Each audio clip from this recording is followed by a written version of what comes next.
Okay, we're continuing Bread and Jam for Frances, and so far we've read about how she doesn't like to try new food. She's traded food to Albert, and what is the only thing we've seen her eat so far?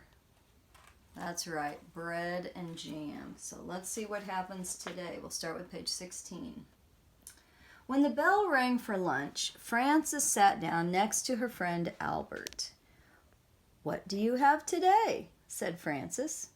"I have a cream cheese, cucumber, and tomato sandwich on rye bread," said Albert, "and a pickle to go with it, and a hard-boiled egg, and a little cardboard shaker of salt to go with that, and a thermos bottle of milk, and a bunch of grapes, and a tangerine, and a cup custard, and a spoon to eat it with.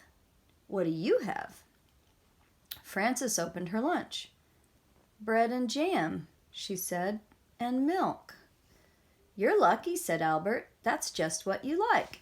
You don't have to trade now." "That's right," said Frances. "And I had bread and jam for dinner last night and for breakfast this morning." "You certainly are lucky," said Albert. "Yes," said Frances, "I am a very lucky girl, I guess. But I'll trade you if you want to."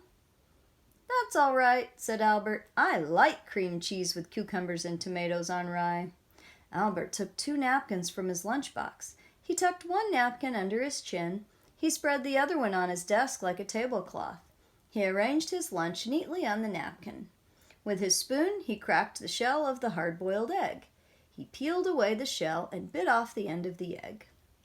He sprinkled salt on the yolk and set the egg down again. Then he unscrewed his thermos bottle cup and filled it with milk. Then he was ready to eat his lunch. He took a bite of sandwich, a bite of pickle, a bite of hard-boiled egg, and a drink of milk. Then he sprinkled more salt on the egg and went around again. Albert made the sandwich, the pickle, the egg, and the milk come out even. He ate his bunch of grapes and his tangerine. Then he cleared away the crumpled-up wax paper, the eggshell, and the tangerine peel. He set the cup custard in the middle of the napkin on his desk. He took up his spoon and ate all the custard. Then Albert folded up his napkins and put them away. He put away his cardboard salt shaker and his spoon. He screwed the cup on top of his thermos bottle. He shut his lunchbox, put it back inside his desk, and sighed. "I like to have a good lunch," said Albert. Frances ate her bread and jam and drank her milk. Then she went out to the playground and skipped rope.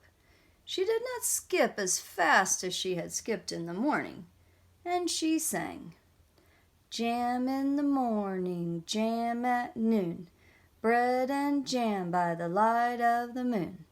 Jam is very nice."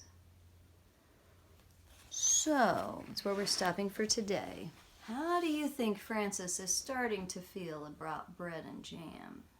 Do you think maybe she's getting a little tired of eating the same thing all the time?